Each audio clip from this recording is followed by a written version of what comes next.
What do you think of A.G. McCollum calling you unindicted co-conspirator in the HCH case? Sure, it sounds like a desperate career politician.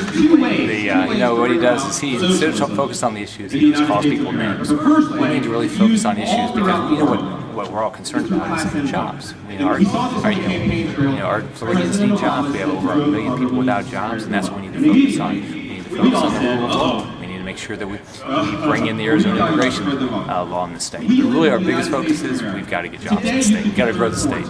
Now, BP. Let's talk about the BP oil spill. What do you think, as governor, what would you do differently than what Charlie Crist is doing? Because in my opinion, Charlie Crist has really fumbled the ball on what's happening in BP. What would you do differently? Well, when you're governor, or when you're CEO of a company, when you have a problem, you show up and you stay there until you solve the problem. In 1992, when Hurricane Andrew hit, I had a bunch of hospitals down in Miami, and we had one hospital that was completely decimated.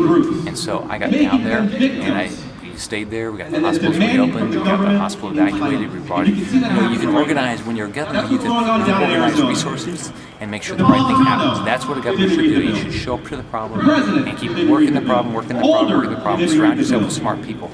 And that's what Charlie Crist should have done in this case.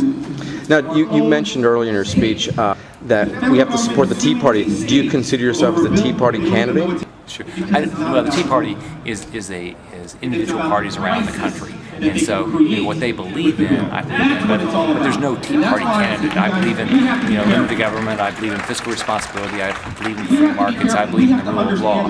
But there's no separate Tea Party. But what you should feel great about the Tea Party is they're active. They're helping change our country, and it's going to come back to a country that takes care of families, that takes care of us as taxpayers, make sure the Constitution is followed.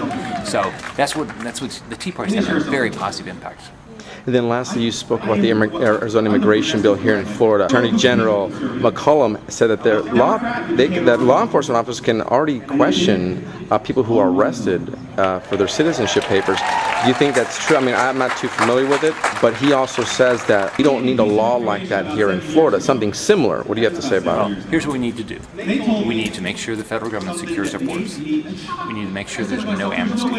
We make sure that if you're here illegally and you violate our laws, you should be asked if you're legal or not. And if you're not, you should leave our country. That's what should happen. Now, we are a country of legal immigrants, so we need to make sure we have a process. So what I suggested is that we come out and we have every employer use E-Verify so they know, because employers want to comply with the law, so they know, and they know if they use their E-Verify, they can check the legal status of somebody, and if they do, then they can't be questioned. That's what we need to be doing.